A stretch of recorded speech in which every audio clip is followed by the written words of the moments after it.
Hello everyone, welcome back to my booktube. I'm a romance reader, I love all things to do with books, so if you like that sort of content, don't forget to subscribe and let's get into the video.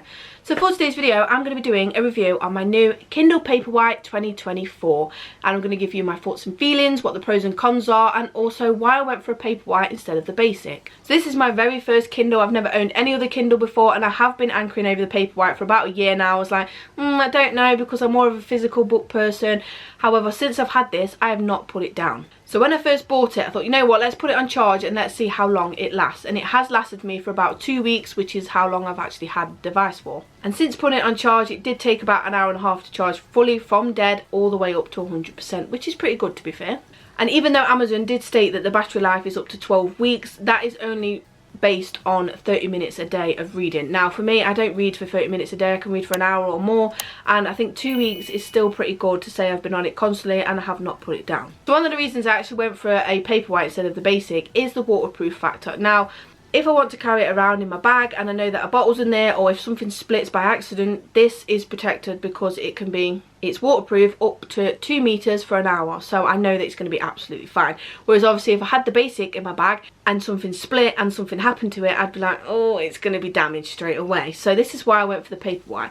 I also went for the Paperwhite because of the bigger screen as well. Even though the basic's got a 6-inch screen and this is a 7-inch, side by side this is bigger in size wise anyway, and I just much prefer the size of this one. I like the flushness of the screen. This is what I preferred rather than the basic, and that is why I went for a Paperwhite instead. With any Kindle, obviously you can buy it with or without ads. I actually bought mine with ads and then decided to take it off later on. And the reason why I decided to take it off later on is because I wanted to see the book cover on my screen that I'm reading, or the personalised book covers I was actually going to make of it. Well, book covers, the images I was going to make to go on the front. Now when I first bought it, I thought, oh, the ads are going to be really distracting because when you're reading it's going to come up at the sides. It's not. The only way an ad will come up on your Kindle is at the front page. So when you lock your screen on your Kindle, you will see an advert of Amazon, and that is it. You won't see it anywhere else. You won't see it while you're reading or anything, so it won't be distracting. So really, with or without ads, it just depends on whether you want to personalise it yourself or whether you want to see the book on your screen when you've locked it. That's it. Which, to be fair, an extra £10 to take it off, you know, you don't really need to, but if you want to, the option is there. And also you don't have to buy it already without ads. You can actually go into your settings and then ask Amazon to remove it for you, which they'll do it literally within seconds of you paying for it. Another reason why I actually bought a Paperwhite instead of the basic is the size of the screen. Now this is a 7-inch and the basic is 6-inch, which again is not massive, but I much prefer the flush screen rather than the little bezels on the basic. And I've been anchoring over this one in particular for a while, and I thought just go with the one that you wanted in the first place instead of the other one.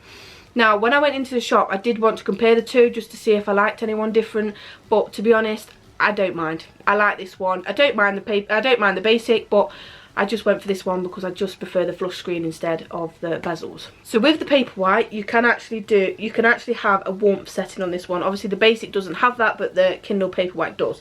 So I usually have it on about 4 warmth and then 18 brightness, which is about decent enough for me to read on. Now obviously you can change it to dark and light mode, which is on the basic as well, but if you don't want a constant bright light in your face, you can obviously turn the brightness down. But if you want to read without putting the light on, you can have it in dark mode as well, which I love that. I love the fact that I can still sit and read without any lights on and I can still see the page.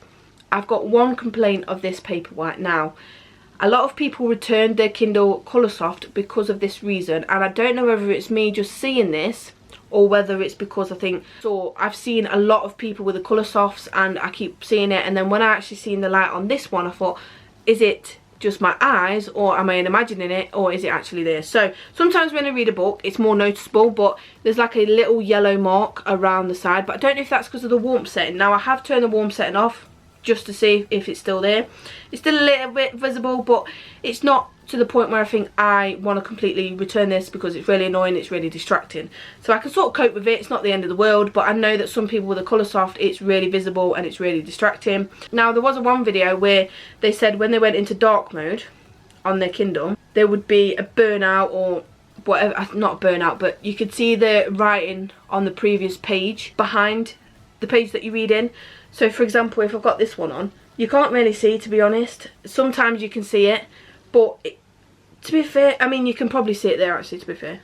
Like the words on the back of the page. But I just think it's not really that much of an issue. It doesn't bother me that much, and it's not really vivid at the point where I think, right, I think it's faulty and needs to go back. So it's there, but it's not majorly. And also when you're doing night mode as well, when you scroll like this, you can sort of see the numbers like that. But I just think, and it's like left the marks of where the numbers have been. But I'm like, is that really much of an issue? Is that really going to affect the use of reading on the device? No, probably not. But they're the bits what people have mentioned, and it is visible on it. But for me personally, it's not really going to bother me. I'm not bothered about it. I've not really noticed it a lot when I'm reading. I can still read it. If there was a big problem of it, you know, with a messed up screen or something like that, then I'd be like, yeah, I'm returning it. But because it's only very slight, I'm like, it's going to happen like that with an e-reader because of the way that it's designed and stuff, so it's not too forced. If it's obviously a big problem, then yeah, return it. But for me personally, I just think, oh, I'm not really bothered about it, so it's not really that big of an issue. So yeah, like I say, for 2 weeks I've had this. I'm absolutely loving it. I've not put it down, and if anybody's thinking about getting a Kindle for Christmas, then do it, because oh my god, you will be addicted to it. So I've obviously got Kindle Unlimited, and you can get so many books on there. Some books that I would like are not on Kindle Unlimited, but I like the idea of being able to switch between the two. Now I have just been reading Twisted Games, which I know the Twisted series is on Kindle Unlimited, but I also have the physical version because I bought it ages ago, and I like the idea that I could switch between the two, which I did. And I thought, you know what, sometimes I might want to read on my Kindle, and then other times I might want to read a physical book, and I don't mind either.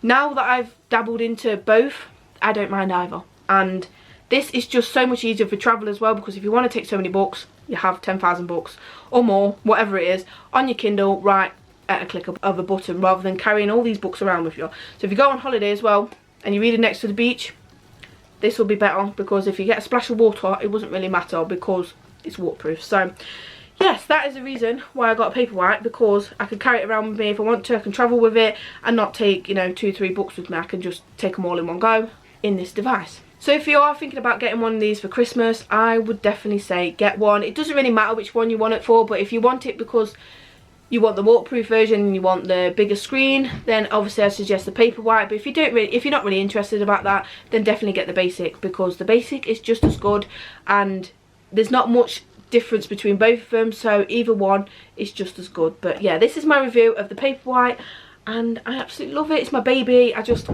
absolutely love it. I love the fact that I can travel with it as well, and I have all the books at the click of a button without actually carrying them all around for me. And I can't wait to take this on holiday one day, because this, I will be so excited to read this on holiday and take it with me like all the BookTok girlies. So yeah, that is my review of the Paperwhite. If you did enjoy this video, please give it a big thumbs up. Don't forget to subscribe, and I'll see you in my next one. Bye.